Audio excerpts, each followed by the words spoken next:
Hi, I'm David Flynn of EternalSolar.net. My wife Rosemary is busy videoing a special test for you guys today.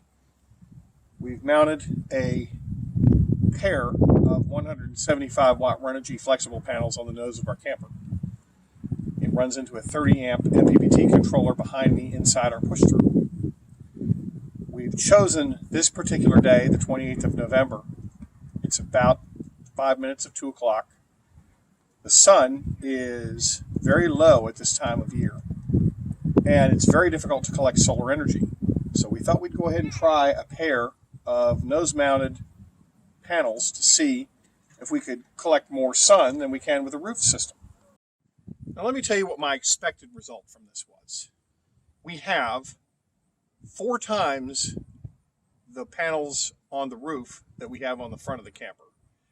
We have 4 345 watt panels that are flat mounted across the roof, all the way down the length of the roof of our camper. So basically, the nose mounted array that you're looking at in today's test is 1/5 of our total complement of solar panels. We thought we might get 30 or 40 amps out of this thing at the most.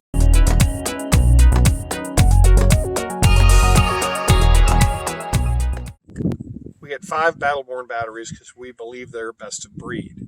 We got the Renogy panels that are flexible because, again, they're best of breed and they have the longest warranty. Our system is really a full commitment system. If you want to do solar and really do off-grid and really have the same kind of capability that you would if you were plugged in somewhere, you've got to really go all in. A set of batteries like this is about $4,000. The nice thing is, they'll outlive us. We can cycle and cycle and cycle and cycle them hundreds or maybe even thousands of times depending on how they're treated. They're lithium ferrophosphate and they charge up to about 14.8 volts. And then they settle, or 14.4 volts, excuse me. And then they settle down to about 13.7 as the sun goes down. Once these batteries hit 13 volts, I know they only have 30% power left.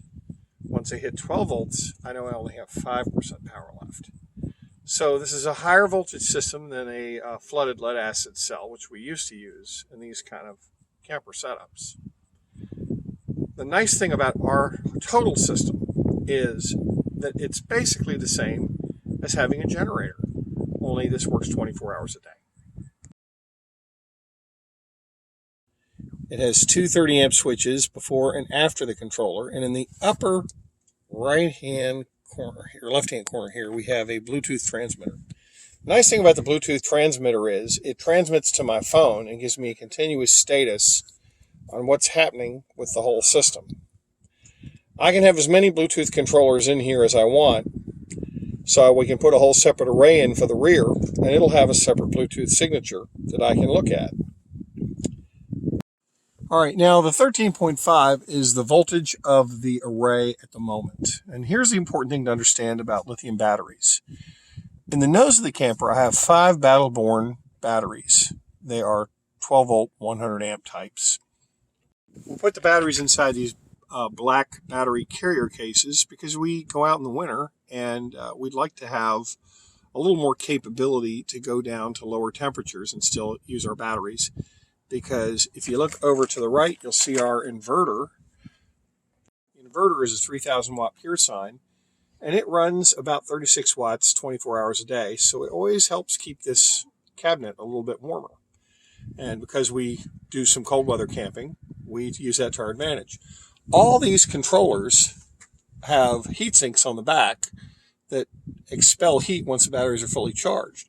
We use that to keep our batteries warm in this cabinet. Okay guys, let me tell you why this test is important.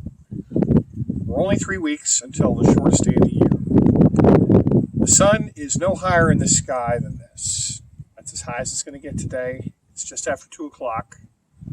As I look at our solar controller inside, the 4 big panels on the roof, which are about 1,400 watts total, have given us about 1.6 kilowatts total power. I've gotten a kilowatt off the array here in front, which is a quarter of that.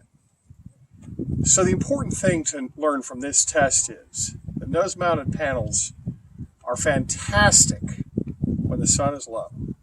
That could be in the summer up until maybe 10 a.m. in the morning as the sun's rising. In the winter, it's absolutely necessary because we have a quiescent use of power in our solar system of about 225 watts per hour. So we need to collect enough to get through a whole day because we leave our alternator, our AC power on 24 hours a day. So at the end of the whole test, we're probably going to go ahead and decide to put 2 more of these on the rear so we get sun in the morning, sun in the daytime on the top, and sun down the back as it's closing out. The way our camper's pointed today, our rear end would be in his shadow the entire time. Now, these 2 panels in front are put in series. They give us about 40 volts.